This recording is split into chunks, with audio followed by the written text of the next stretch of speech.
Bonjour et bienvenue dans cet amphithéâtre du Conservatoire de Créteil.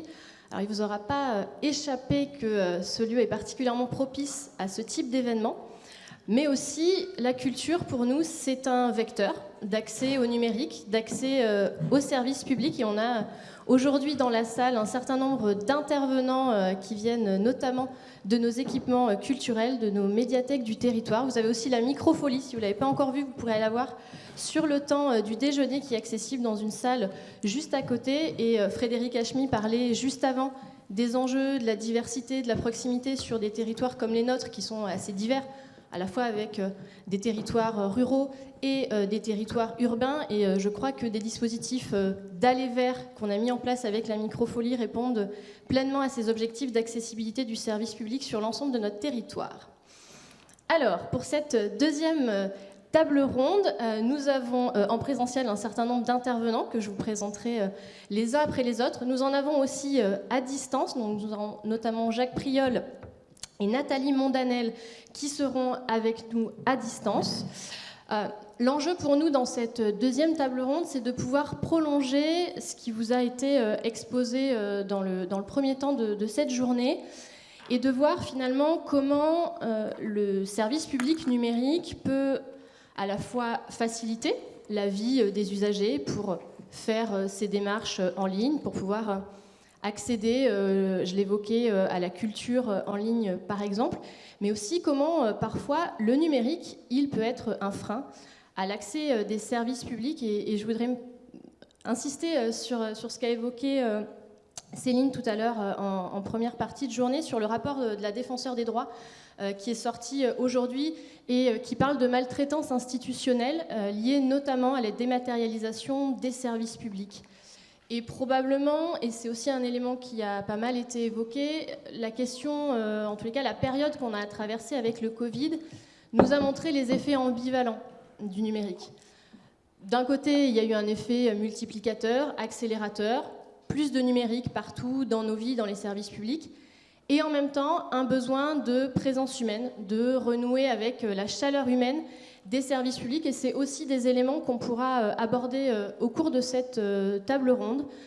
Parler des usages et non pas uniquement des outils numériques comme on a pu le faire à une période.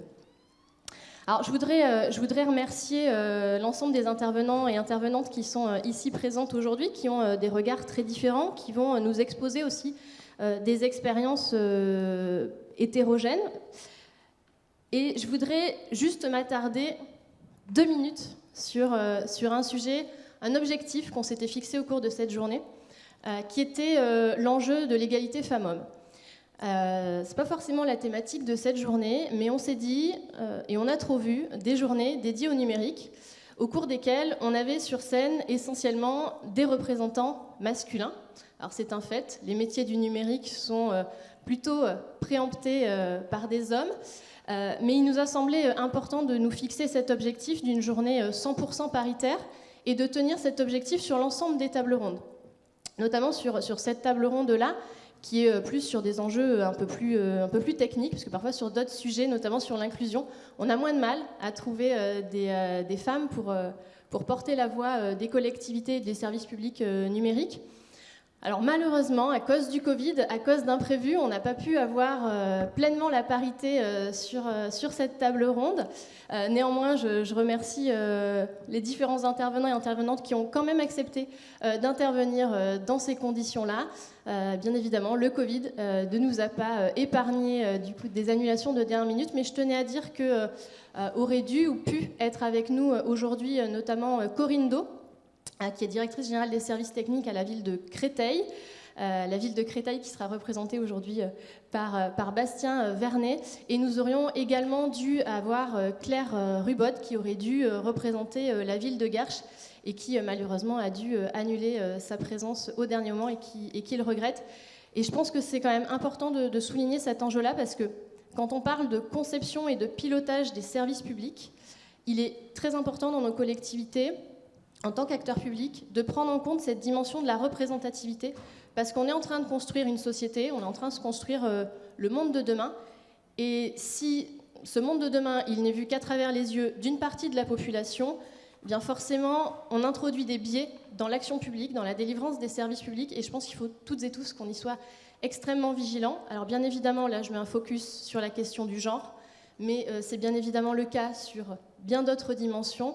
Je pense aussi à la question de la prise en compte des situations de handicap. Quand on a 12 millions de personnes en France qui sont en situation de handicap, là aussi, c'est des populations qui sont rarement représentées quand on parle de numérique. Et c'est aussi des enjeux qu'on pourra évoquer cet après-midi-là et qui nous semblait important de pouvoir parcourir tout au long de cette journée.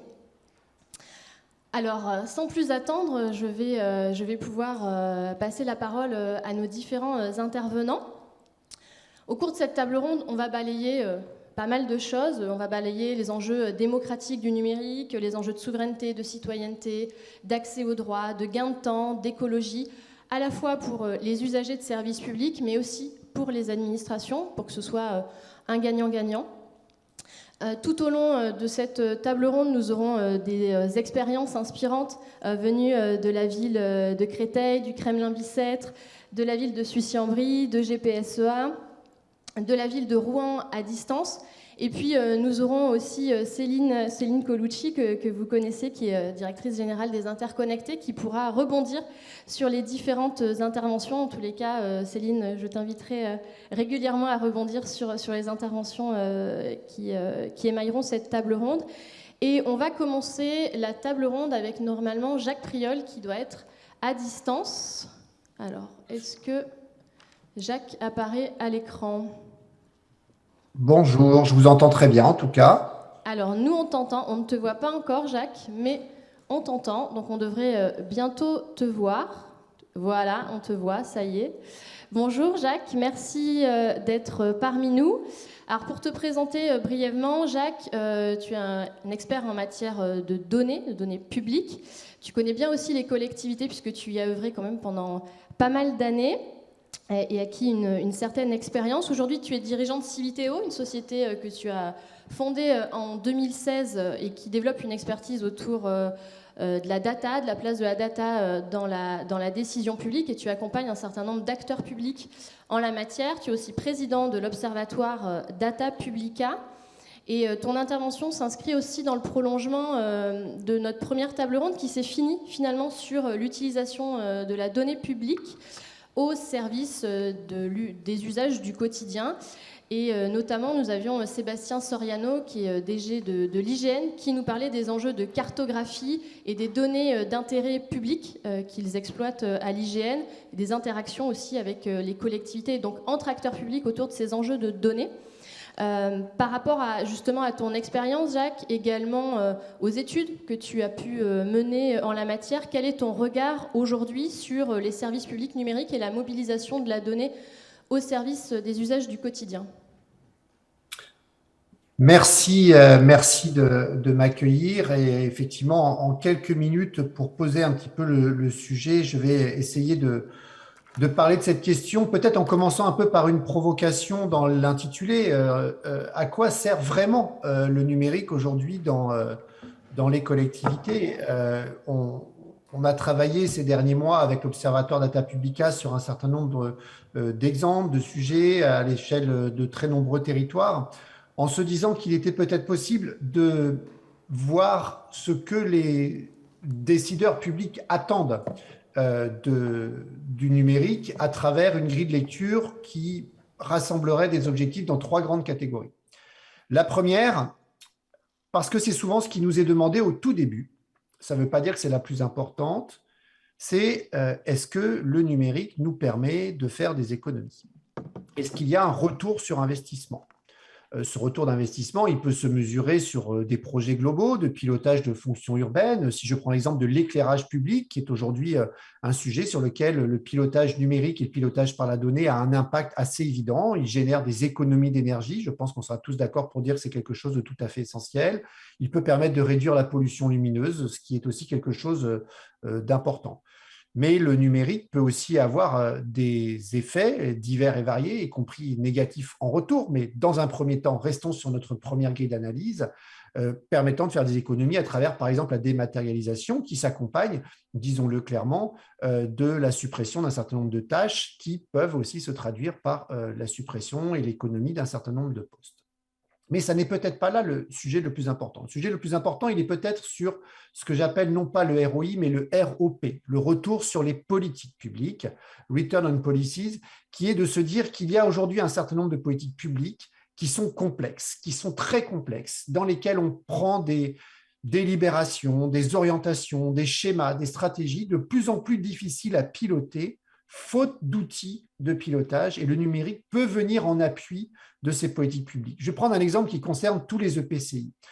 Aujourd'hui, dans la plupart des territoires en France, on est en train de préparer ou on se prépare à adopter un PCAET.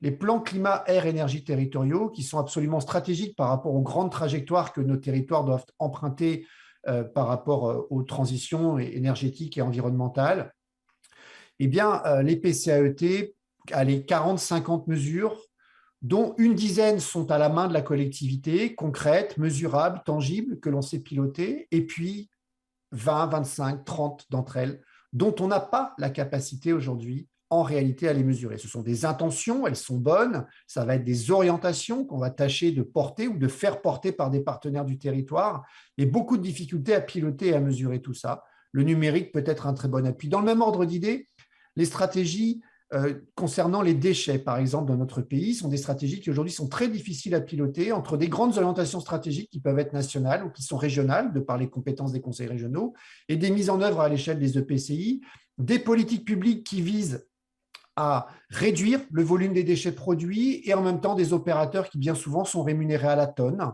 des grandes difficultés à disposer des données et des outils pour en suivre la mise en œuvre. Les exemples peuvent être très nombreux, les politiques de mobilité également. Aujourd'hui, si on veut faire de plus en plus d'intermodalité, pourquoi pas de la mobilité comme un service, mobilité as a service, on a besoin de ces outils pour pouvoir les mettre en œuvre tout simplement. Et puis, troisième grille de lecture très importante, ce que j'appellerais le retour sur les usages, donc ROI, ROP, ROU, qui est la possibilité, grâce à ces outils, d'offrir de nouveaux usages à nos concitoyens, de plein de manières. D'abord en adaptant au public, à chacun des publics, de plus en plus la manière dont le service public est rendu, sans aller jusqu'à l'individualisation complète, évidemment, sinon on n'est plus dans la notion d'intérêt général et de service public rendu de façon solidaire et collective, mais malgré tout s'adapter au public, par exemple à travers les horaires. Je parlais tout à l'heure de la dématérialisation.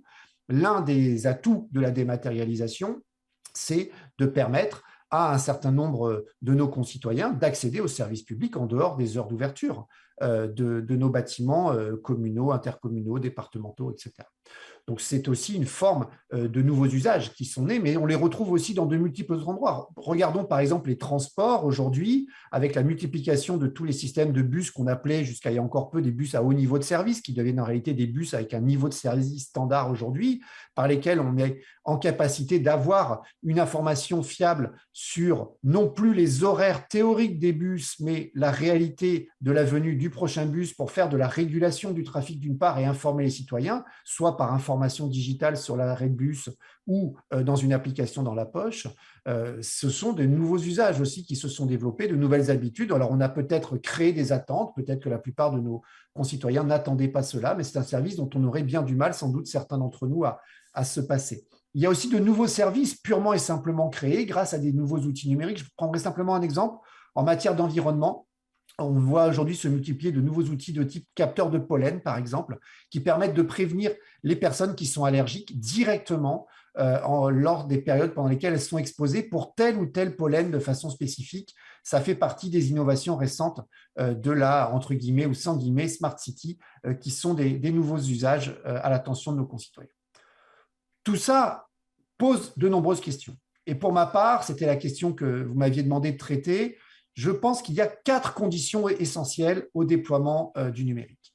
La première, c'est celle d'une forme de souveraineté, autrement dit, de maîtrise publique de la façon dont l'ensemble de ces outils se déploient. Maîtrise à la fois des outils, de leur technologie, maîtrise des données. Maîtrise des données, tout à l'heure, sur la table ronde précédente, a été évoquée le data center parisien, il y a les questions d'hébergement, mais c'est aussi de s'assurer, quel que soit l'hébergement, que par exemple les données de nos concitoyens ne quittent pas le sol européen et restent protégées par le RGPD. Mais c'est aussi le fait que la collectivité maîtrise les données qui sont produites par des acteurs qui interviennent pour son compte, qui peuvent être des entreprises privées, sans tomber jusqu'aux excès d'un projet tel que celui de Google à Toronto, sur lequel j'ai eu la chance de travailler. Mais plus proche de nous, on a de nombreuses collectivités qui aujourd'hui peinent à récupérer les données produites par leurs délégataires de services publics qui interviennent dans de nombreux domaines, l'éclairage, l'eau, les parkings, etc. Et pourtant, ce sont là des données publiques dont la loi donne la possibilité aux collectivités de pouvoir les récupérer pour plusieurs raisons. D'abord, pour pouvoir contrôler le travail de leurs délégataires, mais aussi pour pouvoir affiner, améliorer, construire, suivre, évaluer les politiques publiques dont elles ont la charge. Donc, souveraineté et maîtrise publique, voilà deux premières conditions. Troisième condition, la démocratie. Tous ces outils sont en train d'automatiser un certain nombre de nos méthodes de travail. Parfois, les agents territoriaux ont le sentiment de perdre un peu le contrôle, parfois les élus aussi.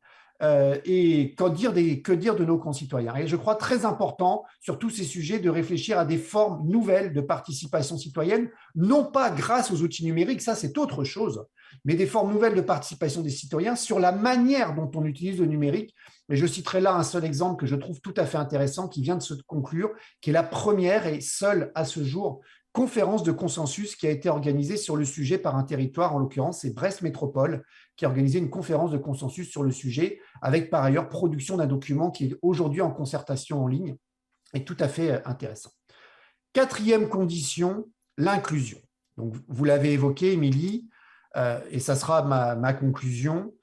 Nous sommes aujourd'hui face à une fuite en avant de la dématérialisation, voulue par les uns, imposée par les autres, subie sans bien s'en rendre compte par nous tous. Prise de conscience tardive, très tardive, accélérée par la période des confinements, bien évidemment, des fausses idées, l'idée notamment que cette fracture numérique qui est celle des usages et des accès aux services publics en ligne ne serait qu'une question de génération, et en étant très cynique, qu'il suffirait donc de patienter 1 ou 2 décennies pour régler ce problème. On a pu entendre ce genre de choses. On a parfois des réponses ahurissantes qui sont apportées à ces questions, y compris vers nos plus anciens. J'ai en tête l'interview du maire d'une ville assez importante expliquant que face à la fracture numérique des plus anciens, il avait proposé qu'il y ait des tablettes dans les EHPAD. Je ne sais pas s'il faut en rire ou en pleurer. Le service public aujourd'hui met en place de très nombreux outils d'inclusion. Il y a des limites à poser. On a une décision très récente du Conseil d'État extrêmement intéressante qui a été rendue, qui dit que l'obligation du passage par de la téléprocédure est illégale aujourd'hui en France. C'est quelque chose de tout à fait essentiel, donc il faudra prendre la mesure. Nous avons encore des plans de montée en charge de la dématérialisation devant nous, 2023, 2024. Chaque année, on a des services supplémentaires qui sont totalement dématérialisés. On réorganise le service public en face et on n'est plus en capacité d'accueillir les citoyens qui sont en rupture. Ça sera le mot de la fin pour ce propos liminaire, en vous disant que dans le rapport que nous avons remis au gouvernement en octobre, que j'ai eu le plaisir de coordonner sur la réalité des territoires intelligents aujourd'hui en France, ces smart cities et autres, portant sur l'examen des pratiques dans plus de 200 territoires, nous avons fait un certain nombre de recommandations concrètes. Parmi ces recommandations, il y a un mot que je pose ici pour lancer peut-être la discussion, c'est le mot de service public hybride. C'est un mot que nous affectionnons particulièrement chez Data Publica. Nous l'avons emprunté à nos amis canadiens. C'est quelque chose qui est très en vogue dans certaines villes canadiennes, je pense à Montréal notamment. C'est l'idée assez simple que quand on conçoit des évolutions, quand on veut améliorer, quand on fait évoluer un service public, on doit toujours en parallèle le concevoir comme étant accessible grâce et avec le recours à des outils numériques et accessible grâce et avec de la relation humaine et de l'interaction physique. La meilleure inclusion numérique, c'est d'abord d'éviter l'exclusion. Je pense que la prise de conscience est là aujourd'hui, mais les outils et les méthodes pour y arriver ne sont pas encore développés. Cette notion de service public hybride peut nous y aider.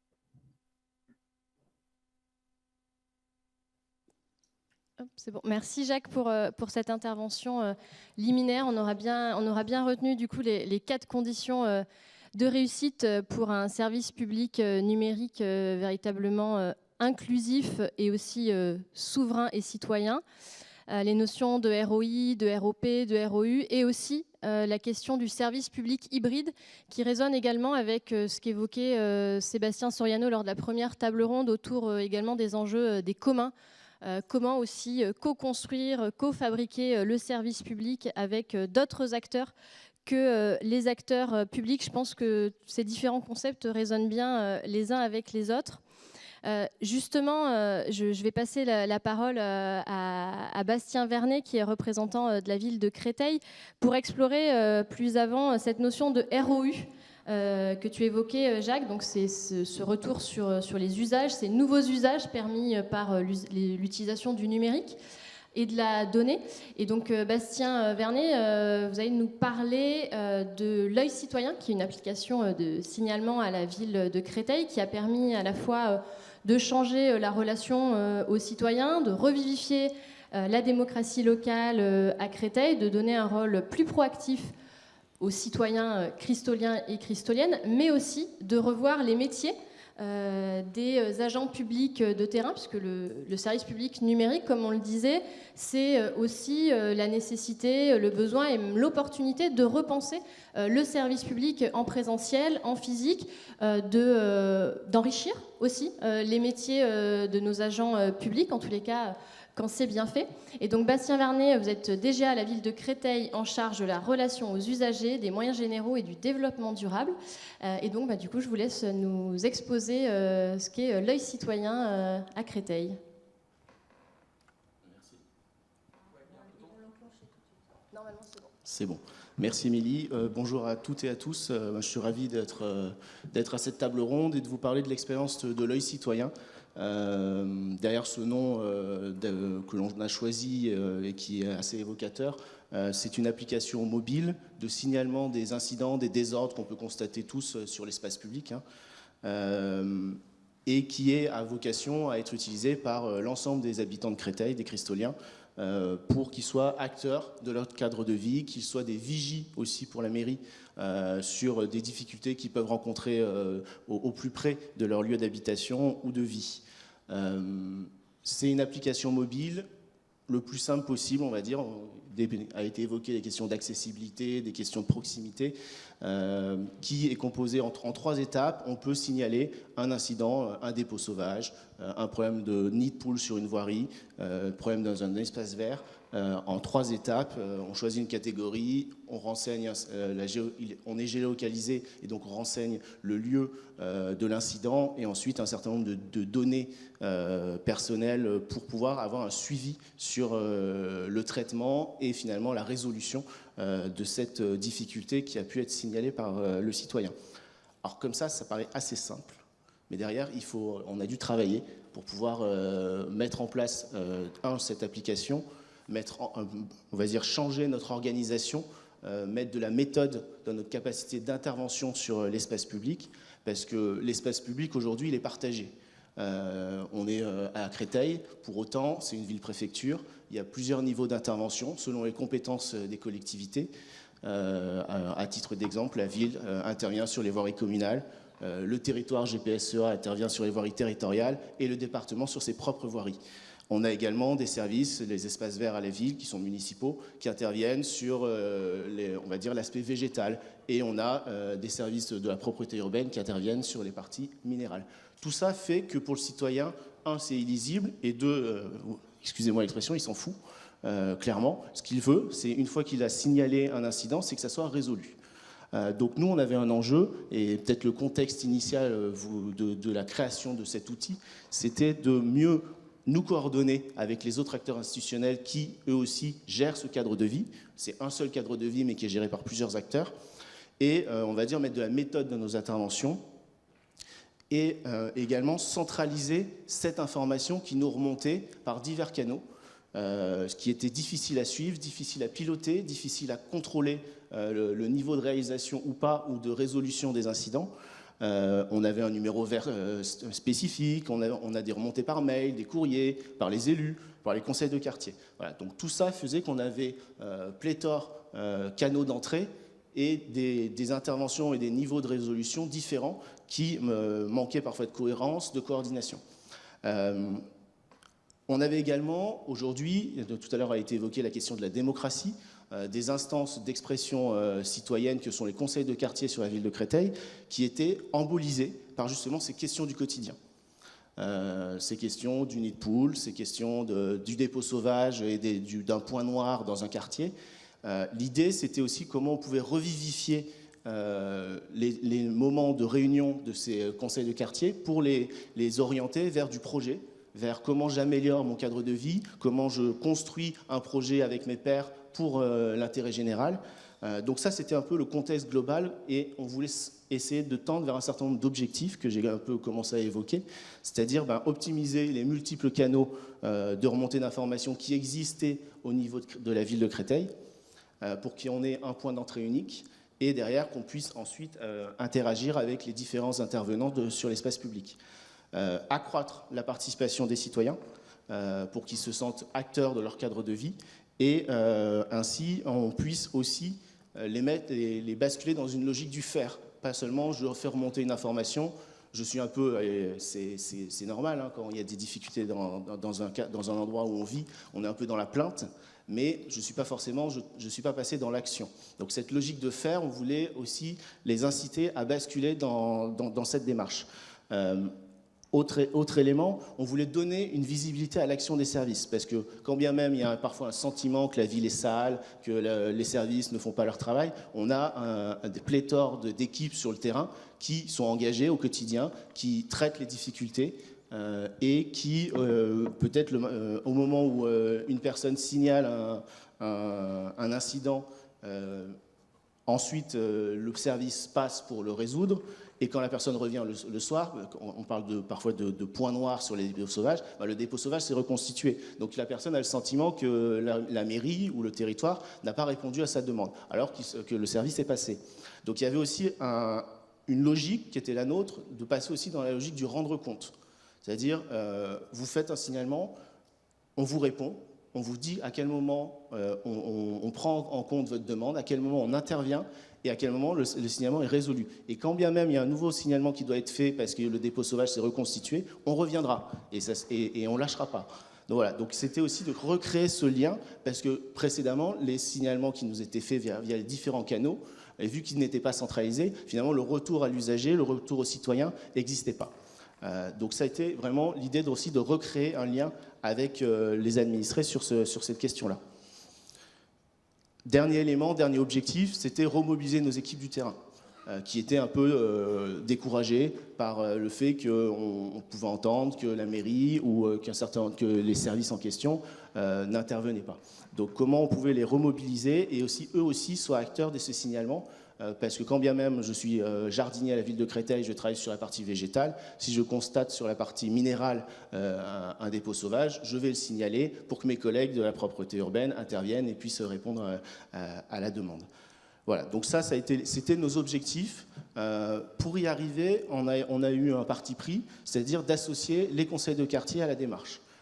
On a créé un groupe de travail qui s'appelait « Je prends soin de ma ville », dans lequel on a mêlé à la fois des représentants des conseils de quartier avec des services de la ville, de la propreté, des parcs et jardins, pour évoquer ces questions de cadre de vie et essayer de trouver des solutions communes, partagées, et qui permettraient ensuite une adhésion plus importante de la part des citoyens. Dans ce cadre-là, ensuite, un cahier de préconisation a été rédigé, remis à Monsieur le maire dans les assises de la ville, qui sont un moment, une fois par mandat, de participation citoyenne sur la ville de demain, sur comment on peut améliorer notre cadre de vie et également notre vie à Créteil. Et dans ce cahier de préconisation, on va dire ce qui est ressorti en premier, c'était cette question de l'application mobile. Donc on l'a pris à bras-le-corps. Et pour ce faire, on a travaillé, on va dire, à améliorer nos circuits, nos liens avec les autres intervenants sur l'espace public, trouver quelles sont les catégories les plus significatives de difficultés qui pouvaient être rencontrées sur Créteil, et ensuite préciser nos circuits, on va dire solidifier notre organisation, parce qu'aujourd'hui, finalement, on avait peu de retours sur est-ce que les choses étaient faites, dans quel délai. Et ensuite, remobiliser, comme je l'ai dit précédemment, nos équipes avec des temps de sensibilisation, de formation, dotation en smartphone, formation sur justement l'utilisation de l'application, et ensuite également des fiches de poste revues pour que ça fasse partie de leur mission de manière intégrante de signaler ce qu'ils peuvent constater comme difficulté dans le cadre de vie. On a enchaîné sur une phase de test de 8 mois parce qu'on ne voulait pas non plus se louper. À partir du moment où on ouvre une application mobile à l'ensemble des citoyens, il faut qu'on soit réactif. Il faut qu'au bout d'un moment, l'application réussisse à avoir des résultats. Et on avait, grâce à l'outil dont on s'est doté, moyen de suivre le nombre de signalements, les catégories de signalements qui pouvaient être faits, le délai de résolution, et vraiment de piloter désormais via sous cet outil de centralisation avec l'analyse d'un certain nombre de données qui remontaient des signalements. On a eu aussi la nécessité de faire parler nos systèmes d'information, notamment avec le territoire, donc qui gère toutes les questions de propreté, d'enlèvement des ordures ménagères, pour pouvoir, à partir du moment où on se dote d'un outil, automatiser un certain nombre de traitements et qui puissent être envoyés directement au territoire sur ce qui concerne la gestion de leurs interventions. Parce qu'en termes sur aujourd'hui les différentes catégories et les différents signalements qu'on constate par rapport à des désordres sur Créteil, environ 40 à 45% concernent le territoire. Donc ce besoin de coordination, de faire parler nos systèmes d'information, d'automatiser le transfert de données et le retour pour l'usager, c'était vraiment primordial pour nous, parce qu'à partir du moment où il y a un endroit de centralisation de l'entrée du signalement, il fallait qu'il n'y ait qu'une seule sortie pour faire le rendre compte que j'ai évoqué tout à l'heure pour les administrés. Peut-être pour finir mon intervention, vous dire aussi que l'outil, comme son nom l'indique, il est là pour outiller. Il ne suffit pas à lui-même.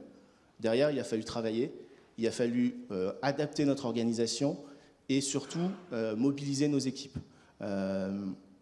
Finalement, ça a été aussi, et on l'a constaté et on a fait ce parti pris aussi, un enjeu managérial. Derrière, les services de la ville qui sont en proximité, ça a été un moyen aussi de valoriser leur action, dire que finalement, aujourd'hui, c'est eux aussi nos yeux et nos oreilles sur ce qui se passe sur l'espace public.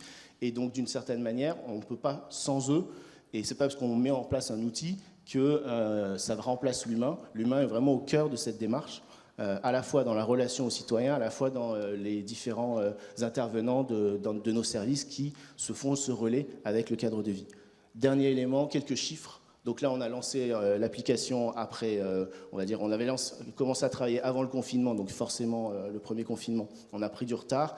En un an, on a bouclé, on va dire, la phase un peu de mise en service et de construction de l'outil. Et de nos circuits en interne. Et on l'a lancé maintenant il y a 1 an et demi. On est à plus de 5000 téléchargements, 35 000 signalements réalisés depuis 1 an et demi, avec un taux de résolution à 93%. Et on a réduit progressivement en moyenne les délais d'intervention. Et aujourd'hui, en 2022, on atteint 3 jours pour pouvoir avoir en moyenne une résolution des différents désordres. Donc voilà, donc c'est plutôt une réussite. On a des marges d'amélioration, mais voilà pour vous dire ce qu'est l'œil citoyen à Créteil. Merci Bastien pour cet exemple inspirant qui nous montre aussi les nouvelles attentes des usagers qu'il y a derrière ces usages numériques, des attentes de réactivité. Tu disais en 3 jours, maintenant il faut avoir résolu le problème qui est remonté. Les enjeux de rendre compte aussi, parce que souvent ce qu'on fait moins bien peut-être dans le public par rapport au privé, c'est de communiquer sur ce qu'on fait et sur ce qu'on fait de bien et ce qu'on sait faire. Et donc ces outils numériques permettent aussi de démultiplier la communication publique. On voit que ça permet aussi de changer la relation à l'usager. Alors quand c'est bien fait, ça permet de la changer positivement, même si je pense que pendant cette table ronde, on essaiera aussi de se dire quand même les limites de nos dispositifs, les écueils, les difficultés qu'on peut rencontrer, parce que là, on se le dit entre nous, mais on sait bien que le numérique nous pose un certain nombre de défis opérationnels au quotidien, et entre la belle image qu'on peut en véhiculer et parfois la réalité, y compris en back-office pour les services, c'est parfois un petit peu plus compliqué. Et dans ce que tu disais aussi, Bastien, alors du fait bien évidemment de l'enchevêtrement administratif entre les différents niveaux de collectivité, la ville, le territoire, on voit qu'il y a des enjeux de coordination entre acteurs publics, de partage des données, de faire communiquer des systèmes d'information. Et c'est vrai qu'il y a des enjeux techniques qui sont importants, qu'il ne faudrait pas qu'on occulte aussi aujourd'hui et qui sont parfois un vrai frein aussi pour favoriser l'accès aux services publics numériques. Il y a des aides, notamment l'État, avec des dispositifs de type France Connect, peut aider les collectivités à développer des services publics qui soient plus ergonomiques, qui facilitent la vie du quotidien. Mais on voit qu'il y a encore un certain nombre de freins, même si on a des compétences dans les collectivités. Notamment la ville de Rouen va pouvoir nous partager son expérience. Nathalie Mondanel, qui est aussi avec nous à distance, puisque on l'a peut-être pas précisé, mais cet événement est aussi rediffusé en direct, donc on a des personnes qui nous suivent en distance, et ce sera un événement qu'on pourra aussi retrouver et faire vivre par la suite. Et donc à la ville de Rouen, Nathalie Mondanel, vous êtes chef de projet relations usagers, et vous allez nous partager votre expérience du Dites-le nous une fois à la ville de Rouen. Alors bonjour, je ne sais pas si vous m'entendez bien. On vous entend et on vous voit.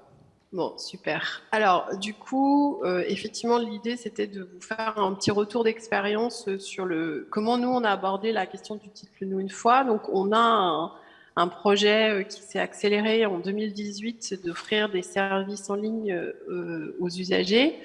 Et on a commencé par travailler cette question des services avec effectivement l'idée de Dites-le nous une fois pour faire une simplification. Alors, le dites-le nous une fois, nous, on a commencé par le travailler finalement, dites-le nous pas du tout, en fait. C'est-à-dire qu'on a travaillé d'abord avec les métiers pour refondre les démarches et se reposer la question de toutes les informations qu'on demandait aux usagers dans le cadre de cette démarche, y compris les pièces justificatives, parce qu'on sait que c'est souvent une source de complexité. Donc, on a travaillé pour réinventer le traitement, re-questionner l'usage des informations demandées. On a, par exemple, des fois remplacé les pièces justificatives par un petit bouton « J'atteste sur l'honneur l'exactitude des informations », faisant confiance aux usagers. Donc voilà, on a un peu dépoussiéré, du coup renforcé le respect du RGPD, renforcé aussi le respect par rapport aux dernières évolutions juridiques. Donc la première étape du Dites-le nous une fois, ça a d'abord été finalement pas quelque chose de technique, mais plutôt un process avec les métiers pour réalléger les démarches. Donc on a comme ça allégé des démarches de subventions aux associations, d'inscription scolaire, et puis des démarches un peu plus hétéroclites sur notamment des affaires funéraires. On a ensuite intégré cette question du Dites-le nous une fois et de cette simplification avec l'intégration de la connexion France Connect, c'est-à-dire l'intégration avec l'usager se connecte à notre portail avec son identité France Connect, donc une identité certifiée, qui nous permet de ne plus demander dans des démarches en ligne une copie de la pièce d'identité du demandeur. Et joindre une carte d'identité, c'est pas forcément si simple que ça quand on fait une démarche en ligne, puisque une carte d'identité, c'est un recto, un verso, et ça suppose que les gens savent numériser ou prendre en photo leur carte d'identité, ce qui peut complexifier les choses. Donc quand ils sont connectés avec France Connect, ça nous évite de demander cette pièce. On a fait le choix, on s'était posé une question dans le Dites-le nous une fois. C'était un choix qu'avaient fait certaines collectivités de faire une grande base de données des usagers pour collecter les informations qu'on demande et pouvoir s'en servir dans le cadre d'autres démarches. Et en fait, ça nous a fait peur et ça nous a paru trop compliqué d'un point de vue du RGPD, parce qu'il faut, au moment où on fait la collecte des données, obtenir le consentement de l'usager sur toutes les démarches pour lesquelles on va pouvoir utiliser ces informations. Et nous, ça nous a semblé un peu compliqué. Alors techniquement, parce qu'il y a beaucoup de logiciels utilisés, donc ensuite comment faire passer les données dans les logiciels. Et puis ne serait-ce que au moment où on demande le consentement à l'usager, toutes nos démarches ne sont pas forcément en ligne. Donc nous, on n'a pas fait le choix de créer cette grande base de données usagers pour collecter les données une fois et les stocker pour s'en servir à différentes rubriques. Donc on a plutôt travaillé sur l'intégration de ce qu'on appelle les API de l'État, tout ce qui est sur API.gouv.fr, c'est-à-dire plutôt l'idée de l'API, c'est quoi? C'est un tuyau qu'on va raccorder, un tuyau technique sur lequel on va se raccorder, qui nous permet d'aller chercher les données auprès des différents services de l'État au moment où on en a besoin. Alors, l'exemple le plus simple, en fait, c'est le coefficient CAF ou l'adresse de la famille ou la composition familiale pour toutes les démarches un peu scolaires, par exemple. Ou alors, pour des demandes de subvention, c'est aller chercher les statuts de l'association directement auprès des services de l'État qui les disposent. Donc nous, on a plutôt travaillé dans cette idée de se raccorder aux différentes API de l'État et aux promesses. Alors la première difficulté qu'on a rencontrée, faut remettre dans le contexte qu'on est parti sur ça en 2018-2019, c'est de se dire quelle API on prend en fait. Parce que l'État, les services de l'État sont fournisseurs de ces API. Il n'y a pas un seul service de l'État qui fournit et des fois, ils sont en concurrence. Donc, pour vous donner un petit exemple, il y a une API particulier puis l'API impôt particulier. Alors, il faut prendre laquelle. Pour les associations, il y a l'API entreprise, mais il y a l'API association. Donc, finalement, c'est laquelle qu'il faut prendre, c'est laquelle qui a des données à jour, c'est laquelle qui va être maintenue. Donc, ça, c'était déjà une petite difficulté. Alors, aujourd'hui, il y a quand même beaucoup plus de normalisation de ces API, donc c'est une difficulté qui est en train de disparaître au final maintenant avec l'État qui avance sur cette production d'API. La deuxième difficulté, c'est de se dire que il faut prendre l'API, mais c'est un raccordement technique à un tuyau. Et nous, on n'est pas développeurs, on ne développe pas nos propres applications, on les achète. Et donc, le développement technique, en fait, c'est les éditeurs des solutions qui nous équipent, pour lesquelles on est équipé, qui doivent le faire. Et donc, qui dit travaux techniques chez les éditeurs, dit un coût, parce que les éditeurs, ils font pas ça gratuitement. Et ça n'est jamais, on n'a jamais réussi à faire rentrer ça dans nos contrats de maintenance. Donc, ça veut dire que c'était à chaque fois qu'il fallait se raccorder à une API bien particulière, c'est un coût. C'est un coût à réaliser. Alors, du fait de la couverture fonctionnelle, aujourd'hui, nous, on n'a pas un seul portail de démarche en ligne, on en a plusieurs. On a un portail pour le conservatoire à rayonnement régional, on a un portail pour les démarches familles, on a un portail pour toutes nos démarches vers les bibliothèques, puis on a un portail plus générique de démarches, surtout des démarches un petit peu diverses et variées. Et donc, ça veut dire autant de portails, c'est-à-dire autant de logiciels, donc ça veut dire autant d'éditeurs, donc autant de factures, parce que par exemple, l'intégration de France Connect, si on l'a fait dans tous les portails, 4 portails, 4 éditeurs différents, 4 factures différentes. Et pour les API, c'est exactement la même chose. Donc, en fait, ce raccordement, c'est aussi un budget et des réalisations techniques avec des éditeurs qui ne sont pas toujours non plus prêts en même temps. Alors, une fois qu'on a fait les factures, qu'on a travaillé avec les éditeurs, un dernier point pour arriver à faire fonctionner ce raccordement, pour aller chercher automatiquement les données de l'État et ne plus demander des données aux usagers ou des justificatifs, on parlait des données, c'est la qualité des données qu'on a dans nos logiciels métiers. Alors, je vous redonne un exemple, c'est que pour récupérer automatiquement les données de la CAF pour un usager, il faut qu'on récupère 2 informations, qu'on soit en capacité de donner au tuyau API de l'État le numéro d'allocataire CAF de l'usager et son code postal. Et nous, on s'est rendu compte très vite à un moment donné dans notre logiciel de gestion des familles qu'en fait, on avait un problème de qualité de notre donnée sur les codes postaux. Alors, on a 2 codes postaux différents possibles, sauf que les services, en fait, comme ils écrivaient peu, ils voyaient peu l'intérêt, ils ont rentré le même code postal pour toutes les familles, quelle que soit l'adresse de cette famille. Et du coup, maintenant, on se trouve avec un problème de qualité de nos données, sans vous parler de la saisie des numéros d'allocataires qui ont été collectés, qui peut ne pas être correcte, parce que nos agents, ils font des erreurs de saisie comme tout le monde, ce qui est normal. Donc, en fait, il y a un travail aussi à avoir sur la qualité des données qu'on a dans nos logiciels métiers pour faire en sorte que techniquement, ça marche, quoi. Et puis, le dernier point sur lequel on s'est posé la question, c'est effectivement ce raccordement à l'API. Est-ce que c'est une vraie simplification pour l'usager ou pas, finalement? Alors, si je reprends toujours mon exemple de l'API particulier qui nous permet d'aller chercher les données à la CAF, en fait, il faut que l'usager nous donne son numéro d'allocataire CAF Et donc, enfin, il n'y a pas beaucoup de gens qui connaissent par cœur leur numéro d'allocataire CAF. Donc, dans le parcours usager, qu'est-ce qu'il va faire l'usager? Il va aller se connecter sur son portail CAF pour aller récupérer son numéro d'allocataire CAF. Parce que s'il fait la démarche en ligne, ça veut dire, enfin, s'il est en capacité de faire une démarche en ligne sur notre portail à nous, c'est qu'il est en capacité d'aller se connecter sur son portail CAF. Et donc, finalement, une fois qu'il est connecté sur son portail CAF, c'est pas compliqué d'aller chercher l'attestation qui montre son coefficient familial. Donc, finalement, la technique pour la technique, c'est une chose, mais la question, c'est de se dire, est-ce qu'on s'est posé, nous, la question, en tous les cas, est-ce que c'est vraiment une simplification pour l'usager de plus lui demander son attestation CAF, mais plutôt d'aller chercher les données auprès de l'État ou pas? Alors, nous, on pense que oui, parce que on parle quand même d'un public qui, par moment, est peut-être un peu empêché, et on a considéré que saisir dans un formulaire un numéro d'allocataire CAF restait quand même plus simple que de venir joindre une pièce justificative que j'aurais téléchargée, enregistrée sur le réseau pour venir la chercher dans un formulaire. Donc, pour nous, on a quand même considéré que ça valait le coup parce que, malgré tout, ça simplifie un petit peu.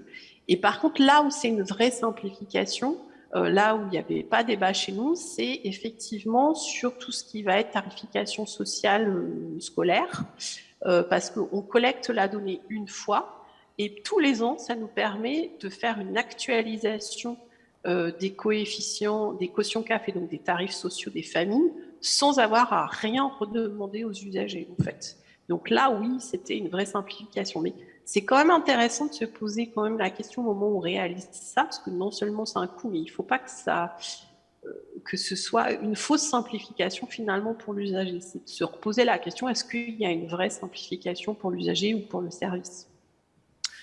Alors, on continue, nous, à travailler sur ces API et ces raccordements d'API, avec l'idée qu'on arrivera à simplifier les choses. On attend pas mal des promesses des API France Connectée, c'est-à-dire, en fait, à partir du moment où l'usager se connecte sur son compte via France Connect, on est sûr de son identité, il n'a plus à nous fournir un numéro d'allocataire CAF ou un numéro de contribuable ou quoi que ce soit.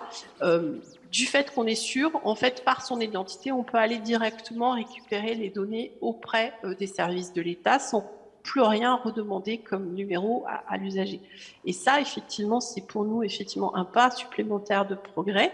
Alors, sur 2 réserves, à condition que les Français s'approprient bien France Connect. On parlait d'inclusion et France Connect, la connexion à travers un compte France Connect, c'est pas forcément une évidence pour tout le monde. Et aussi, la deuxième condition, encore une fois, c'est à condition que les éditeurs se raccordent techniquement à ces API parce que c'est pas les mêmes. Donc, c'est des factures en plus. Donc voilà, un petit peu un retour d'expérience par rapport à ce dites-le-nous une fois que nous, on a pu mener. Merci Nathalie. Alors c'est intéressant parce que du coup ce témoignage assez concret de la ville de Rouen sur un dispositif qui se développe progressivement dans les administrations, il fait écho aussi à ce que disait Diana Filipova dans la première table ronde, alors je vais me permettre de la citer, qui disait que quand on ouvre une porte, on se rend compte qu'il y a 15 portes derrière. Et qui disait aussi qu'on ne peut pas ouvrir toutes les portes à la fois et que donc il faut se fixer des priorités, il faut y aller progressivement. C'est aussi souvent des démarches d'expérimentation que les uns et les autres vous avez menées dans des domaines ciblés, avec des retours utilisateurs, avec des périmètres d'abord qui étaient restreints, justement pour pouvoir avoir des démarches itératives. J'ai bien noté aussi la question du parcours usager dans ce que vous disiez, Nathalie, sur se mettre à la place de l'usager, l'inclure dans ces dispositifs pour voir qu'est-ce qui simplifie réellement la vie de l'usager, parce que parfois, en tant qu'administration, on pense simplifier la vie des gens et au final, on peut la complexifier. Et puis, ce qui était aussi intéressant et ce qui va me permettre de faire le lien avec l'intervenant suivant qui nous vient du Kremlin Bicêtre, c'est aussi la question de la place des éditeurs dans ces transformations numériques de nos organisations, parce qu'on est dépendant de cette relation aux éditeurs, parce qu'on n'est pas tous dans notre coin à avoir des développeurs pour développer des applications spécifiques. Et c'est vrai que, y compris nouer des partenariats avec les éditeurs qui peuvent être gagnant-gagnant, c'est aussi une des conditions de réussite de la digitalisation de nos services publics. Renaud Neussius, donc vous êtes responsable du service relations citoyens à la ville du Kremlin-Bicêtre. Et vous, donc, vous avez déployé une application de prise de rendez-vous en ligne qui doit faire écho à pas mal de gens ici et plus globalement dans la société, parce que c'est vrai qu'avec le Covid, ça s'est beaucoup développé pour réguler les présences dans les équipements publics, pour faciliter aussi la vie des personnes qui peuvent prendre un rendez-vous et plutôt que d'attendre plusieurs heures, des files d'attente, peuvent ainsi mieux organiser leur vie. Mais il y a aussi parfois des ratés. Dans ce type de dispositif, on peut penser aux cartes d'identité, on peut penser aux titres de séjour pour les personnes étrangères. Et donc on voit bien aussi l'enjeu qu'il y a autour de ça, c'est-à-dire que parfois on a voulu faciliter la vie des agents et des usagers, et en fait on s'est rajouté des complexités, mais parfois ça marche aussi. Et donc vous allez pouvoir nous dire comment vous avez réussi à surmonter certains obstacles à la ville du Kremlin-Bicêtre, mais peut-être aussi nous dire si vous rencontrez aujourd'hui des difficultés, y compris pour les personnes qui ne maîtrisent pas les usages du numérique et donc la possibilité de prendre rendez-vous en ligne. Oui, bonjour. Donc effectivement. Ça va venir normalement.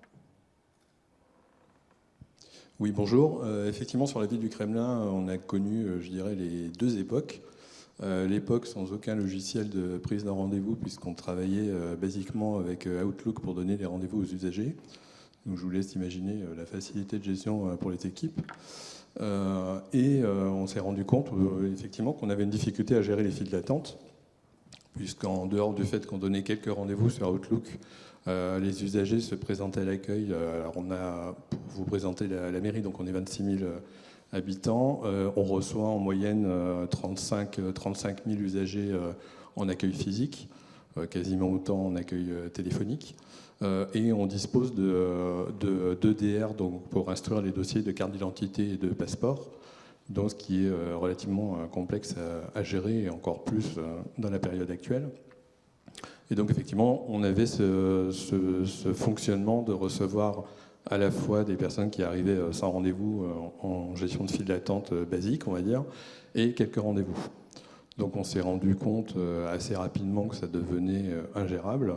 Ça crée beaucoup de mécontentement de la part des usagers, puisqu'ils étaient obligés d'attendre des fois 45 minutes, voire plus, en fonction du nombre de personnes qui étaient présentes, du nombre de dossiers qu'on devait traiter. Souvent, ils arrivaient avec un certain nombre de pièces manquantes, donc c'était repartir à la case départ pour revenir avec les bons documents. Et donc nous, ça générait beaucoup entre guillemets, de conflits et de relations avec les usagers et les équipes qui recevaient donc le public. Donc on est parti du principe de se poser, de regarder effectivement éventuellement ce qu'on pouvait mettre en place pour pallier toutes ces difficultés.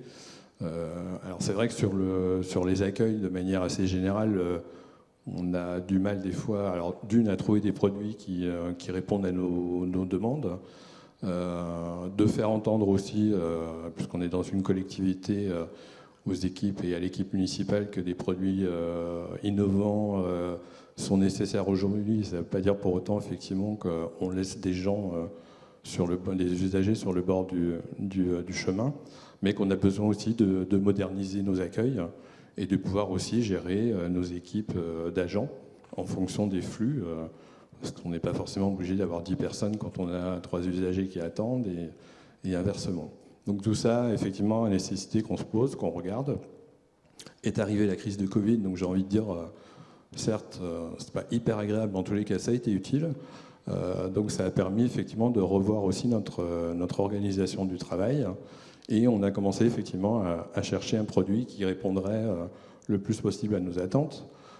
Donc effectivement, on a trouvé entre autres le produit Synbird, pour ne pas le citer, qui répondait aussi à ce que nous on attendait, puisqu'on souhaitait avoir un produit qu'on puisse administrer nous-mêmes sans forcément avoir besoin d'avoir recours aux services informatiques toutes les 2 minutes pour générer les prises de rendez-vous.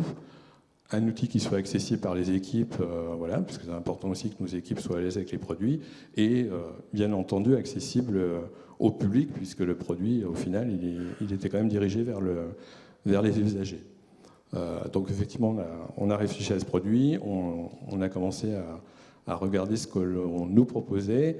Et en fait, ce produit, il répondait en grande partie à nos besoins, puisque nous, on souhaitait pouvoir administrer ce produit, pouvoir avoir la main totalement sur les plannings, les ouvrir, les fermer, réduire les plannings si nécessaire, en fonction des périodes de vacances, etc. Donc dans un premier temps, on a eu la volonté, pour 2 raisons, de ne pas mettre ce produit en ligne à la disposition des usagers. Alors la première raison, elle était relativement simple, c'est que le site de la ville était en cours de reconstruction, on va dire. Et la deuxième raison, c'est qu'on voulait déjà voir, nous, en termes de prise de rendez-vous au niveau des équipes, ce que ça donnait, avant effectivement de le tester en live avec les usagers et éventuellement de créer de la satisfaction. Donc dans un premier temps, on a ouvert ce produit il y a 1 an maintenant, enfin mise à disposition des équipes ce produit il y a 1 an, donc sous le format effectivement prise de rendez-vous téléphonique pour les usagers. Donc ils appellent la mairie, on leur propose des rendez-vous, et de manière physique également, puisque les usagers ont la possibilité de passer en mairie pour prendre un rendez-vous. Donc on a vu très rapidement un véritable confort pour les équipes qui se sont appropriés le produit très très très rapidement, qui nous a permis aussi, nous, de pouvoir gérer des plannings de manière très efficace, et du coup, effectivement, de ne plus avoir pour ces usagers cette incertitude, ce temps d'attente. Voilà, donc l'usager se présente en mairie, il sait qu'il en a en gros pour 15 à 20 minutes pour faire son dépôt de dossier, il sait qu'il va être reçu à l'heure, qu'il ne va pas attendre, qu'on ne va pas lui annuler son rendez-vous au dernier moment, qu'il n'y aura pas 10 personnes avant lui. Donc effectivement, on a vu très rapidement le bénéfice de cet outil qui nous a permis effectivement de pallier à pas mal de difficultés. Et l'avantage effectivement de ce type de produit, c'est que nous aussi, on a la main complètement. Donc un usager aujourd'hui qui prend un rendez-vous, donc il reçoit un SMS, il a l'heure et le jour de son rendez-vous, et il a un lien sur lequel il peut aller chercher toutes les informations dont il aura besoin pour déposer sa demande de carte d'identité ou de passeport. On l'a étendu à d'autres activités dans l'équipe, entre autres les attestations d'accueil, et on ne s'interdit pas, j'ai envie de dire, de développer d'autres prises de rendez-vous, y compris avec d'autres services de la ville. Et puis évidemment, comme dans toutes les demandes de produits innovants numériques, il y a un coût aussi pour la collectivité en termes d'investissement. Donc on avait aussi cette partie budgétaire sur laquelle on était très attentif, et d'avoir un produit qui est facilement installable sur les PC qu'on a aujourd'hui, qui répondent effectivement aussi à éviter aussi de créer du travail supplémentaire aux services avec lesquels on travaille, en particulier l'informatique, parce qu'on sait qu'ils sont quand même très occupés. Donc voilà, donc aujourd'hui, effectivement, on traite en moyenne plus de 4000 rendez-vous à l'année. Et on a vu aussi l'efficacité de ce produit. Tout le monde connaît les difficultés aujourd'hui pour demander une carte d'identité ou un passeport, et surtout pour réussir à décrocher un rendez-vous. Donc nous, sur le Kremlin, on est à 30 jours pour avoir un rendez-vous, ce qui est quand même un très très bon chiffre en région parisienne aujourd'hui, sachant que pour le coup, effectivement, on reçoit autant des Kremlinois que des Kremlinoises, mais aussi des usagers de province d'ailleurs, qui ont profité de la possibilité de prendre des rendez-vous. Donc on a effectivement passé ce logiciel sur le site de la ville depuis le mois de septembre, pour permettre aux usagers effectivement de prendre leur rendez-vous à n'importe quel moment quand ils le souhaitent, que ce soit le soir, le week-end ou pendant les vacances scolaires.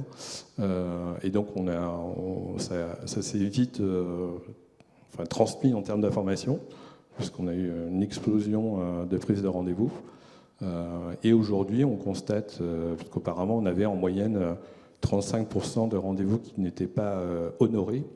Et quand je dis pas honorés, c'est l'usager ne prenait même pas la délicatesse de nous appeler pour nous dire qu'il ne viendrait pas. Aujourd'hui, la possibilité est donnée aux usagers de gérer leur rendez-vous, de l'annuler ou de le déplacer. Et du coup, on est tombé à 21% d'annulation. Donc ça veut dire que l'usager, là, s'est vraiment pris en charge sur son rendez-vous, et qu'on a du coup la possibilité de libérer des plages horaires pour d'autres personnes qui peuvent effectivement récupérer ces rendez-vous. Donc aujourd'hui, effectivement, nous, on est hyper satisfait d'avoir ce type de produit à proposer effectivement en termes de gestion et d'organisation du travail, mais également vis-à-vis des usagers. Et effectivement, nous, la consigne qu'on avait aussi de l'équipe municipale, mais qu'on a, j'ai envie de dire, naturellement, c'était de pouvoir donner la possibilité à tout usager, y compris quelqu'un qui n'est pas hyper habile avec le numérique aujourd'hui. Et je rejoins ce qui s'est dit tout à l'heure, les tranches d'âge n'ont rien à voir, hein, très clairement, parce qu'on a beaucoup de populations jeunes, des fois, qui a des difficultés à utiliser ce type de produit, et contrairement à ce qu'on pourrait imaginer vis-à-vis, par exemple, de seniors. Donc, en tous les cas, voilà, ça répond vraiment typiquement à ce que l'on avait besoin, mais on a pris le temps, effectivement, de se poser vraiment pour aboutir à ce résultat, et d'avoir un produit aussi évolutif, puisqu'on sait aussi que les choses changent, les exigences des usagers également, et qu'aujourd'hui, comme le disait, je crois, un intervenant tout à l'heure, les gens ont changé leur mode de vie, ils n'ont plus envie d'attendre forcément 1 heure pour être servi, ou attendre pour faire des papiers d'identité. Donc je pense que tout le monde dans l'histoire est gagnant. Pour reprendre votre terme, on est tous gagnants-gagnants, je pense. Merci beaucoup pour ce témoignage. Alors j'espère que du coup le témoignage d'aujourd'hui ne va pas faire exploser le nombre de sollicitations pour des pièces d'identité ou des passeports à la ville du Kremlin Bicêtre. Peut-être qu'on va s'autoriser une petite pause dans cette table ronde pour donner la parole à Céline Colucci pour que tu puisses nous dire, Céline, un peu comment ça résonne par rapport à l'expérience que tu en as, à la première table ronde, les différentes initiatives qui nous ont été partagées par nos intervenants. Oui, avec plaisir. Peut-être pour moi, ce qui m'intéresse beaucoup dans ce qui a été dit, c'est que ça permet de zoomer un petit peu sur comment ça résonne aussi à l'intérieur des organisations. Et il y a 2 choses qui ont été dites qui me paraissent intéressantes. C'est notamment ce que disait Madame Mandanel tout à l'heure à Rouen, c'est le fait qu'on commence par se reposer la question de qu'est-ce qu'on fait vraiment en termes de démarche? Qui est impliqué? Est-ce qu'on ne dépoussiérerait pas aussi un peu à l'occasion la manière dont on fonctionne? Et dans vos différents témoignages, c'est aussi ça qui transparaît, c'est que finalement, le numérique il devient utile dès lors que ça implique plusieurs acteurs et dès lors qu'il faut interagir à plusieurs. Et on voit que si on prend le temps de réfléchir bien en amont, de revoir ces process, ça permet aussi de redonner du dialogue, de la souplesse à l'interne de la collectivité, de se reposer un certain nombre de questions, parce que le service public lui-même a beaucoup évolué. Donc ça, c'est peut-être un premier point qui me paraît important à avoir en tête. Et c'est pas simple, mais c'est effectivement important pour que ça fonctionne. Et ça, on a beaucoup de retours d'expérience où le fait de prendre le temps, de commencer par une première étape, quand vous parliez des rendez-vous, d'avoir commencé par les faire par le téléphone, par les accueils classiques, avant de le mettre en ligne, par exemple, c'est probablement un facteur qui a permis de débugger un certain nombre de choses. Donc, ça, c'est un premier élément qui me paraît important. L'autre élément important, c'est qu'on voit finalement, à travers vos témoignages, qu'il y a une sorte de changement profond qui s'opère, là, l'air de rien. C'est que, le dites-le nous une fois, eh ben, c'est une révolution en soi. Parce que l'idée, c'est qu'on ne va plus justifier un certain nombre de documents. On va partir de la situation qu'on connaît de vous en fonction des informations qu'on a pour vous octroyer un certain nombre de droits de manière automatique. Alors ça va être d'appliquer le bon coefficient pour avoir la bonne réduction à l'inscription à la crèche, à la cantine, à la piscine. Ça, c'est la version service public de proximité. Mais quand vous entendez aujourd'hui au niveau de l'État le gouvernement promettre de verser des aides à la source sans que les gens aient besoin de faire la demande, c'est exactement ce processus-là qui est en cours.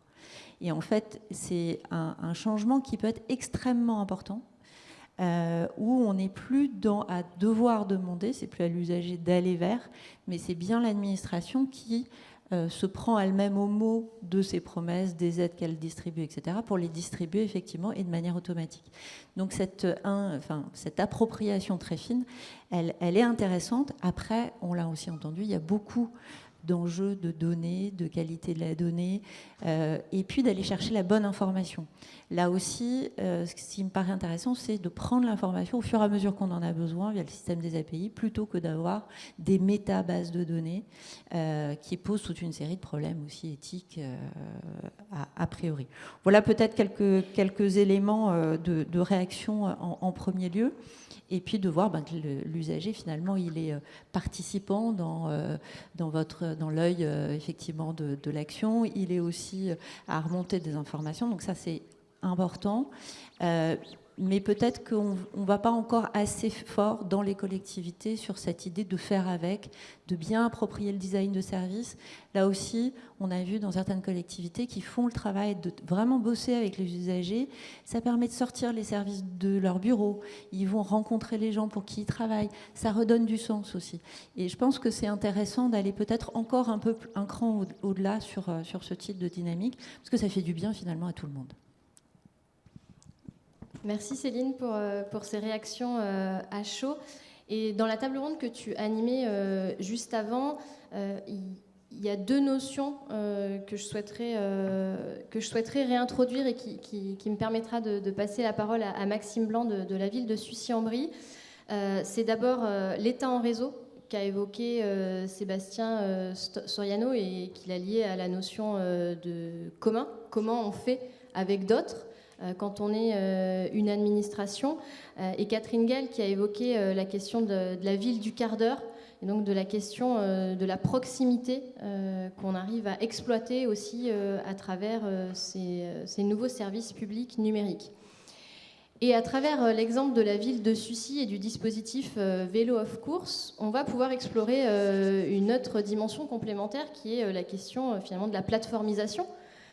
Aussi des plateformes. Alors, on a l'habitude d'avoir les géants, Uber et consorts, qui ont beaucoup développé cette économie de la plateforme. Mais on a aussi des acteurs publics qui s'y mettent et qui savent faire, eux aussi, pour délivrer de nouveaux services avec des enjeux d'égalité d'accès, d'universalité, de proximité. Et donc Maxime Blanc, qui est chargé de mission à la direction générale à la ville de Sucy, va pouvoir nous présenter cette initiative qui a été déployée sur la ville de Sucy. Alors bonjour à tous, donc Maxime Blanc, chargé de mission à la direction générale des services de la ville de Sucy-en-Brie. Je vais structurer mon intervention autour de 3 points. La première, très rapidement, indiquer comment on fonctionne à Sucy et un petit peu mon poste, mes missions très rapidement. Ensuite, quelques exemples de projets et surtout, du coup, le projet Vélo of Course. Donc, à la ville de Sucy-en-Brie, on n'a pas de direction des systèmes d'information et l'histoire de mon poste, ça a été de me recruter justement pour jouer ce rôle d'accompagnement au changement vers le numérique et d'aider à la fois les usagers et les services vers cette transition numérique. Donc, sur mon poste, en fait, j'ai 3 casquettes. J'ai une casquette responsable d'un guichet unique, j'ai une casquette pilotage des instances consultatives et une casquette, on va dire, conception et conduite suivi de projets numériques, mais pas que. Sur les projets qui ont été développés ou qui sont en cours de développement à Sucy-en-Brie, on a mis en place une gestion de relations des usagers, donc un outil qui permet de recueillir et de traiter les demandes des usagers. On a mis en place des partenariats, notamment avec ma collègue directrice de la médiathèque de Sucy-en-Brie, sur le traitement dématérialisé des quotients familiaux, enfin de la demande de quotient familial. En ce moment, on est en train de développer, en tout cas, on vise à développer une solution d'intelligence artificielle qui se caractériserait par un chatbot sur le site de la ville. On a en expérimentation aussi, et pour terminer par ça, un parcours patrimonial interactif par le biais d'une application. On a testé plusieurs applications. Aujourd'hui, on est sur on va dire la définition d'une dernière application qu'on souhaiterait utiliser pour créer des parcours patrimoniaux digitalisés et que les personnes puissent suivre ces parcours de manière autonome sur l'ensemble du territoire de la ville de Sucy. Voilà sur les projets qui sont en cours. Donc maintenant, c'est pour m'attarder vraiment sur le projet de vélo of course. En fait, il s'est inscrit en complémentaire, enfin de manière complémentaire à un projet précédent qui a été pensé au moment de la crise sanitaire en soutien au commerce local. En fait, c'était un projet, la première partie de ce projet, c'est un projet qui s'appelait Sucy of course, qui est une plateforme de commerce en ligne dédiée aux commerçants sucyciens. Ça a été lancé en novembre 2020, le 25 novembre 2020. Et l'idée a été d'accompagner à la fois les commerçants et de leur permettre gratuitement d'avoir accès à une plateforme marketplace professionnelle sur lesquelles ils pouvaient avoir une vitrine numérique et mettre leurs produits, faire des campagnes de communication auprès de leurs clients, avoir une base de données clients s'ils le souhaitaient. Enfin voilà, tout un tas d'objets qui étaient disponibles pour eux. Et la ville garantissait un accompagnement à la fois au lancement et encore aujourd'hui à ces commerçants qui veulent utiliser cette plateforme, pouvoir bénéficier d'un accompagnement de la ville. Très rapidement, on s'est rendu compte que l'un des sujets bloquants qu'il pouvait y avoir, c'était la question de la livraison de certains biens qui pouvaient être achetés sur cette plateforme. Et du coup, la volonté politique a été de mener un projet complémentaire, qui sont bien indépendants mais qui sont complémentaires, qui était de mettre en place un service de livraison. Donc on est toujours dans le contexte de la crise sanitaire, mais cette fois-ci, l'idée c'était de se dire que tout un tas de personnes qui ont des craintes aujourd'hui pour se déplacer ou qui ne peuvent plus se déplacer puissent bénéficier d'un service de livraison, encore une fois entièrement gratuit, et qui permettent aussi, comme deuxième ambition, de pouvoir proposer un emploi rémunéré à des jeunes sucyciens. Voilà. Donc on s'est mis au travail en février 2021 et on a pu lancer le 8 décembre 2021, à l'occasion de la journée mondiale pour le climat, le service de livraison qu'on a appelé Vélo of course. Donc ce service de livraison, pour le rappeler, il est entièrement gratuit, à la fois pour les sucyciens et pour les commerçants. Et l'idée de ce service de livraison, c'est que typiquement, un sucycien qui va faire ses courses au marché ou qui va dans un commerce de la ville, n'importe lequel, qui souhaite acheter quelque chose mais qui ne peut pas l'emporter avec lui, par exemple, parce que c'est trop lourd ou parce qu'il a d'autres choses à faire et qu'il ne peut pas l'emmener tout de suite, puisse bénéficier d'un service de livraison sur lequel il va dire au commerçant typiquement je vais être livré chez moi tel jour à telle heure, et le service de livraison va prendre le relais, le commerçant va appeler le service de livraison va venir récupérer l'objet et va le déposer tel jour à telle heure chez la personne qui le demande. Voilà. Ce service de livraison, il fonctionne aussi avec Sucy of course, avec la plateforme de marketplace, où dans le chemin de commande, la personne peut choisir d'être livrée par ce service-là. Ce service de livraison, il fonctionne aussi avec les commerçants du marché et remporte un franc succès même avec les commerçants du marché. Et enfin, l'un des volets importants de ce projet, c'est de pouvoir fonctionner en partenariat avec une association qui travaille dans le champ de l'insertion, en fait, qui est Emmaüs Val de Brie. Et donc, en fait, les personnes qui gèrent la gestion de l'activité au quotidien, c'est l'association Emmaüs Val de Brie, avec une encadrante et 6 livreurs, qui sont des personnes en insertion,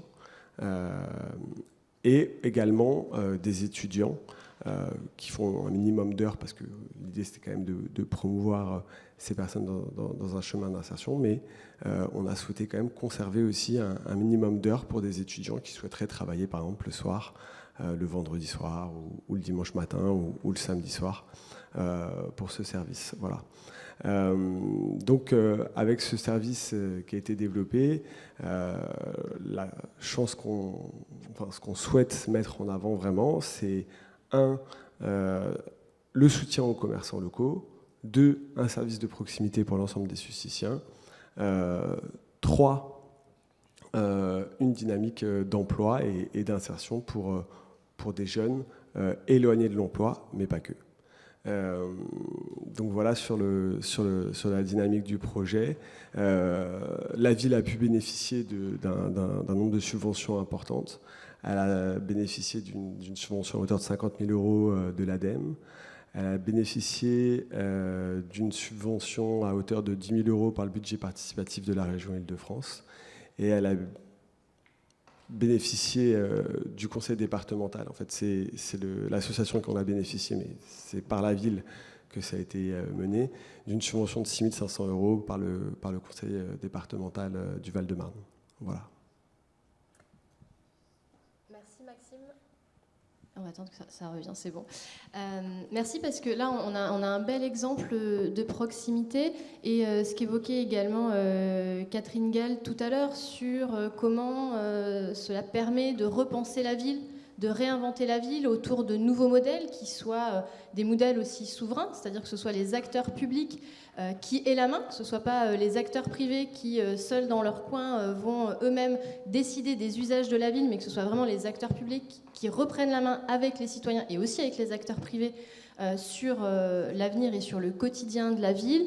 Donc on parle des enjeux d'économie de proximité, d'insertion. Je pense que voilà, l'association Emmaüs Connect est une association avec laquelle beaucoup de collectivités travaillent. Et là on voit qu'il y a des partenariats vraiment féconds sur cette approche-là. On a parlé aussi des enjeux de gratuité, puisqu'on est sur du service public. Ces sujets de tarification ou de gratuité sont aussi des sujets importants d'accès aux services publics. Et puis il y a la question écologique aussi qui revient un petit peu comme une ombre qui plane aussi autour de cette matinée, puisqu'on voit que c'est aussi l'occasion, avec ce numérique qui réancre les usages dans les territoires, de créer des circuits courts, de ramener le service en proximité avec l'usager, finalement une complémentarité entre le numérique et entre le service, qu'il soit public ou privé, qui est délivré sur les territoires avec la création d'emplois, la création culturelle, artistique, tout ce qui peut aller avec cette reterritorialisation des activités.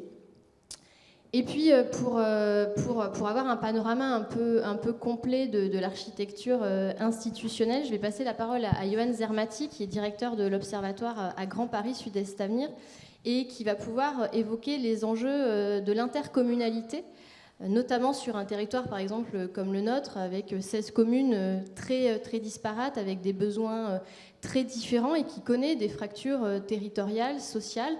Et donc l'intercommunalité peut être un acteur pertinent pour travailler avec les autres acteurs, notamment les communes, pour essayer de travailler aussi sur cet accès aux services publics pour toutes et tous. Oui, rebonjour à toutes et à tous. L'avantage de passer en dernier intervenant d'une table ronde, c'est que beaucoup de choses ont été dites. L'inconvénient, c'est qu'il me reste 2 à 3 minutes, c'est ça, Émilie ? Donc je vais essayer d'être rapide, tout en dressant un panorama des différentes actions territoriales qui peuvent nous intéresser dans ce débat et qui peuvent répondre aux enjeux qui ont pu être dressés depuis le début de la matinée. Moi, il y a un mot que je n'ai pas forcément entendu, c'est le mot « utile », donc que j'ai envie de rajouter aussi aux enjeux, c'est d'avoir un numérique public utile. Donc je souscris à tout ce qui a été dit, centré sur l'usager. Alors on peut l'appeler l'usager, le bénéficiaire, l'utilisateur. Mais en tout cas, c'est clairement la philosophie qui est portée par Grand Paris Sud-Est Avenir dans le développement de ces outils. Et donc je vais développer ça en 3 points. Donc on a appelé ça le numérique public à portée de main, je dirais à portée d'humain aussi, c'est peut-être le premier point avec 2 exemples. Un exemple de service public hybride, je reprends les termes de Jacques Priol, qui est notre service relations usagers. Donc on a vu une illustration sur le Kremlin-Bicêtre. Donc nous aussi, on a développé un service intégré qui permet cette complémentarité qui a été évoquée entre l'interaction humaine, donc la possibilité d'avoir un agent qui vous répond 7 jours sur 7, et en même temps d'avoir des outils en ligne, des démarches en ligne pour commander par exemple des bacs, des suivis de demande, etc. Donc c'est cette complémentarité qui évolue sans cesse pour répondre au retour des usagers que nous pouvons avoir et qui s'appuie sur un logiciel, mais je ne rentrerai pas dans les détails de ce logiciel-là, ici, et qui fait le lien avec les applications des différentes communes. Pour rappel, on a un enjeu aussi de gérer un territoire qui s'étend sur 16 communes. À portée d'humain, c'est aussi différents services, et je prendrai l'exemple des services numériques de lecture publique.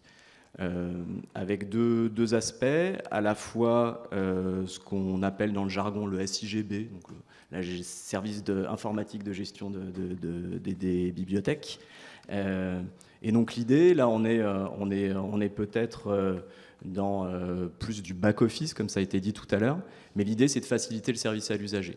Et l'objectif c'est que l'habitant puisse bénéficier d'un catalogue, que les différentes médiathèques et l'offre de lecture publique puissent faire réseau et bénéficier à l'ensemble des habitants du territoire.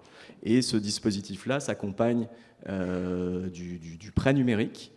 Et donc là, on revient à la question aussi des temps.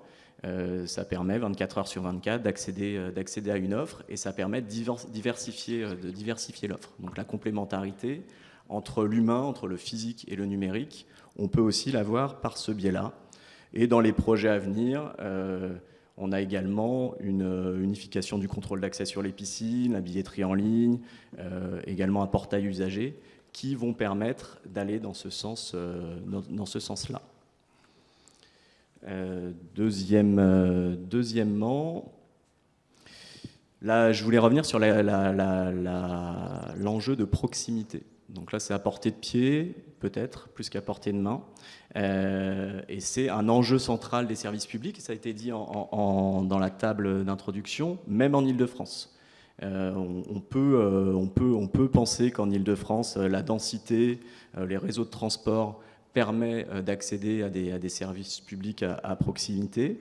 Mais nous, territoire, on peut témoigner que c'est un enjeu qu'on réfléchit au quotidien, qu'on réfléchit avec les villes pour créer un maillage territorial. Ce maillage territorial, il est important pour que chaque habitant, encore une fois, des différentes villes du territoire puisse accéder aux services publics. Encore une fois, je vais prendre les exemples des médiathèques, puisque ce maillage en dur est également complété par ce qui a été cité tout à l'heure, par le Aller Vert, donc par la médiathèque mobile, qui va venir dans les zones où on a un peu moins de présence en dur, on va dire, pallier à ce manque et amener l'offre au plus près des habitants. Également, je rajouterais, puisqu'en plus elle est présente, on a la chance d'avoir la microfolie dans la salle d'à côté, et je vous incite tous à aller voir cette offre. C'est une microfolie mobile, donc elle va pouvoir se déplacer sur l'ensemble du territoire, et la microfolie, en 2 mots, mes collègues en parleront mieux que moi tout à l'heure si vous allez les voir, mais c'est de la médiation culturelle par le numérique. Donc ça permet d'accéder à des banques de données culturelles de musées nationaux pour amener cette offre au plus près de l'habitant. Et pour finir, Donc troisième point, je continue à jouer un peu avec les mots, désolé, j'aime bien ça. Donc à apporter demain, peut-être en un seul mot, c'est-à-dire qu'aujourd'hui, on traite déjà des enjeux de demain, des nouveaux enjeux qui s'imposent aux collectivités. Et dans les enjeux, alors je ne vais pas revenir sur ce qu'a dit Jacques Priol sur les données, mais c'est quelque chose qu'on vit au quotidien. En plus, moi, en tant que directeur de l'Observatoire, les données, c'est notre matière première. Et on s'aperçoit au jour le jour qu'on a besoin de ces données pour éclairer l'exercice de nos politiques publiques, pour optimiser nos politiques publiques. Donc, petit exemple, on a mis en place une expérimentation de compteurs de fréquentation dans les équipements. D'ailleurs, cet équipement même, le conservatoire qui nous accueille aujourd'hui, est équipé de compteurs de fréquentation et qui va permettre d'objectiver la vision des services métiers, des collègues qui sont sur place pour identifier les pics de fréquentation, les moments où on a un petit peu moins de monde et d'adapter ses horaires, d'adapter le service et d'avoir des outils de pilotage qui sont utiles et efficaces. Et enfin, un enjeu qui s'impose aux collectivités, qui s'impose aux acteurs publics. Ça a été largement évoqué ce matin et ce sera l'objet de la table ronde de cet après-midi, c'est l'inclusion numérique. Et aujourd'hui, les collectivités doivent s'organiser sur l'inclusion numérique. On a développé Grand Paris Sud-Est Avenir en dehors des actions très, très concrètes de conseillers numériques, de médiation numérique faites par un certain nombre d'acteurs, et on aura notamment une médiathèque qui témoignera cet après-midi, un diagnostic numérique qui nous a permis aussi d'objectiver ça et de confirmer ce qui a été dit tout à l'heure, c'est-à-dire qu'à un moment, c'est pas que générationnel, il y a une corrélation entre fracture numérique et fracture sociale. Et je pense que ce sera largement évoqué dans la table ronde de tout à l'heure. Merci Johan de valoriser aussi le travail des collègues, parce que c'est vrai que la question des services publics numériques, on voit que ça n'embarque pas effectivement que la DSI. D'ailleurs, parfois, il n'y a même pas de DSI dans certaines collectivités. Ça embarque vraiment tout le monde, ça embarque les élus, ça embarque les décideurs, ça embarque tous les services, tous les agents. Ça modifie vraiment la relation de service public, la relation aux citoyens, la relation partenaire du territoire. Et c'est vrai qu'aujourd'hui, on a cet enjeu, et je reprendrai ton expression, Johan, d'un service public à portée d'humain. Et je crois qu'en cette journée, justement, de rendu du rapport de la défenseur des droits sur ces enjeux-là, il est vraiment important de remettre de l'humain dans nos services publics, et à commencer par les services publics numériques. Alors pour clôturer cette matinée, et avant de vous permettre d'aller vous restaurer au buffet qui est prévu à cet effet, je voulais passer la parole à Catherine Gall de la chaire ETI, qui est déjà intervenue sur la première table ronde, pour que Catherine Gall puisse nous dire ce qu'elle retient de cette table ronde, ce qui fait écho aussi aux travaux de la chaire ETI, et puis qu'on puisse aussi ressortir avec une vision un peu globale de ce qu'on a pu aborder ce matin. Merci également de m'avoir proposé de rester, puisque je crois que c'est un prolongement assez naturel par rapport à ce qu'on a pu dire dans notre temps de parole. Nous sommes des chercheurs, donc forcément, chaque fois qu'on voit des expérimentations, des projets concrets, des prototypes, des pilotes, ça nous passionne, et j'aurais quasiment envie d'approfondir avec chacun des témoignages qui a été partagé ce matin. Je crois que ce qui me vient en tête, c'est que finalement, lorsqu'effectivement on prend de la hauteur et qu'on se dit les services publics, à leur à portée de main, de pied, d'humain, en fait, ce qu'on cherche à recréer, c'est beaucoup de confiance et beaucoup de solidarité. Ça a été évoqué. Pourquoi on parle de proximité et pourquoi la proximité, ça semble un mot un peu... Alors pour certains, c'est un mot valise et c'est un mot pourtant tellement important. C'est que proximité, ça veut dire qu'on connaît les gens et qu'on connaît donc leur situation, leurs caractéristiques, et qu'on n'a pas besoin effectivement nécessairement de sortir tous les documents officiels chaque fois qu'il faut faire une démarche. Et finalement, c'est une caractéristique humaine, ça, et on comprend souvent assez mal pourquoi, dans les démarches administratives classiques, il faut représenter tous ces dossiers. On a des cartes de fidélité dans les magasins qui nous connaissent bien, qui nous proposent même d'acheter des produits qu'on a peut-être achetés une fois et l'algorithme fait qu'on nous le repropose, etc. Tout ça, ça fait partie de notre quotidien. Je crois que ça a été évoqué aussi tout à l'heure. On sait tous que le coronavirus a boosté Doctolib et que maintenant, prendre un rendez-vous en ligne, que ça soit médical ou que ça soit autre, ça fait partie des choses, même si ça peut rester très difficile pour certains d'entre nous. Donc ces choses-là, elles ont été accélérées. Et aujourd'hui, on ne peut plus faire comme si les 24 mois qu'on vient de passer n'avaient pas existé. Je pense donc que c'est essentiel ce que vous faites tous, de créer ces plateformes, ces portails, ces programmes, de les repenser en gardant bien en tête que c'est en face pour faciliter la vie des gens, pour recréer aussi du bien vivre ensemble, parce qu'on l'a largement dit, en tout cas nous à la chaire, c'est ce qui nous préoccupe vraiment, de faire en sorte que les gens aient de nouveau envie d'être dans leur quartier, de s'engager à faire des choses en commun, en partage, dans la notion de bien commun, de temps partagé aussi, de mutualiser. En fait, dans nos travaux, par rapport à la notion de proximité, le digital, c'est un levier. Il y a 3 leviers dans nos travaux pour avancer sur la proximité. Il y a d'un côté, évidemment, questionner chaque déplacement, chaque trajet, même si là aussi, et c'est tout un volant qu'on pourrait aborder à une autre occasion, la mobilité et le numérique, c'est un vrai sujet.